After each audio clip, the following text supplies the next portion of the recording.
Mark, I want to turn your attention to an incriminating moment that Donald Trump just had on national television. You get indicted for interfering with a presidential election where you have every right to do it.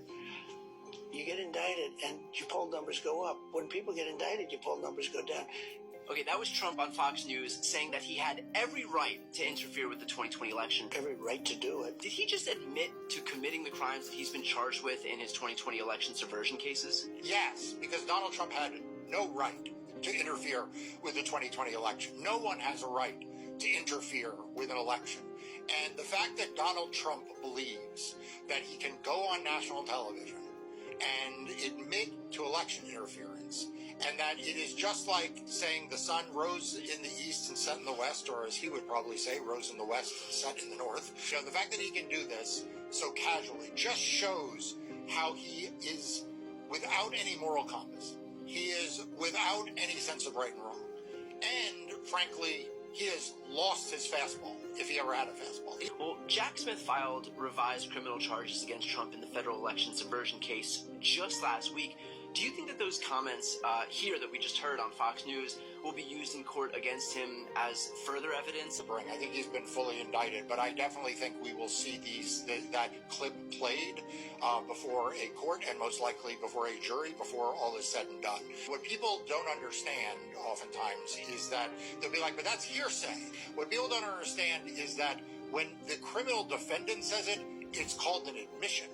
Right? Anything Donald Trump says is automatically going to be admissible if it tends to prove guilt.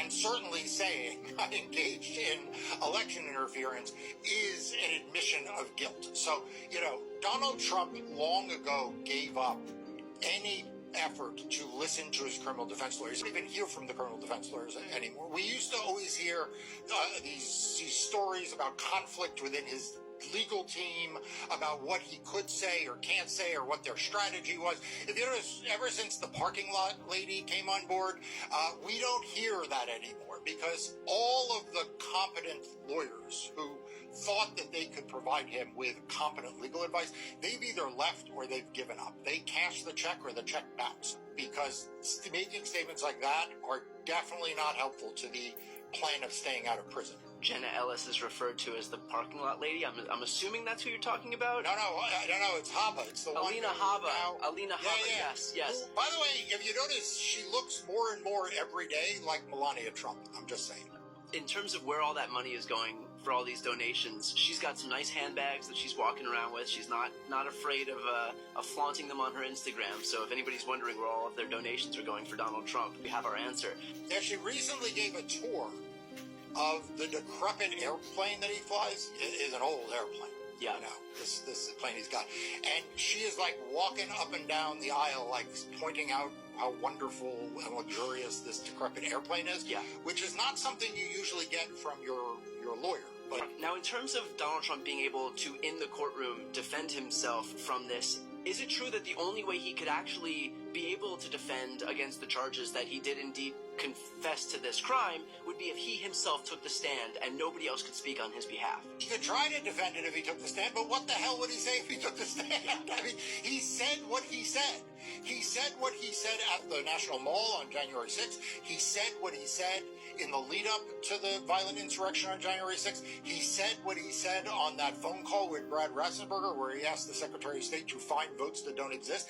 And he has said what he said in various tapes, including this most recent one. The guy is a walking crime, walks through life. If there is a way to do it that is by the book and a way to do it that is crooked, he chooses the crooked path, sort of automatically. Does the merits of what he said make you any more worried about what Donald Trump could pull this year if he loses to Kamala Harris? Yeah, it does. And it does for a really serious reason, which is that part of what he was trying to say is that, yes, I engaged in election interference, but the Supreme Court has said that I am immune.